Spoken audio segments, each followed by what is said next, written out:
In today's video, I'm going to teach you how to set up Depop payments on Depop.com. First, open Google Chrome and go to Depop.com. Once the website loads, log into your Depop account.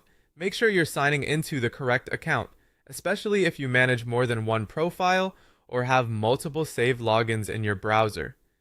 Taking a moment to confirm that now can help you avoid updating the wrong account later. After you're logged in, look for your profile avatar, usually located near the top of the page. Click on it to open your account options, then select your selling hub. This is where Depop organizes the tools and settings related to selling, including payment setup, order management, and other seller features. Inside the selling hub, find the payments option in the menu and click on it. This section is where you'll manage how you receive money from your sales. If you haven't activated Depop payments yet, you should see an option to begin the setup process. Next, click Set Up Depop Payments.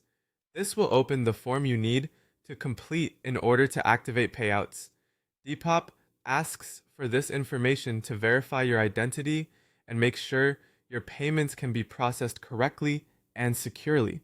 You'll then need to enter your legal name, your home address, and your date of birth.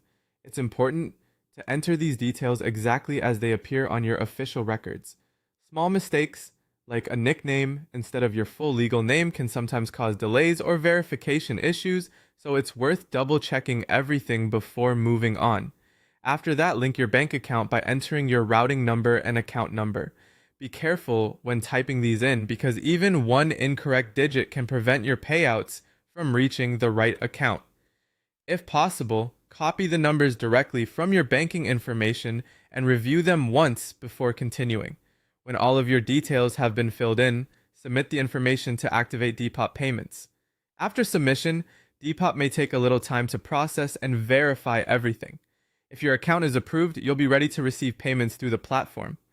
As a final tip, make sure you complete the setup on a secure internet connection and keep your banking and personal information private while entering it. Once everything is submitted,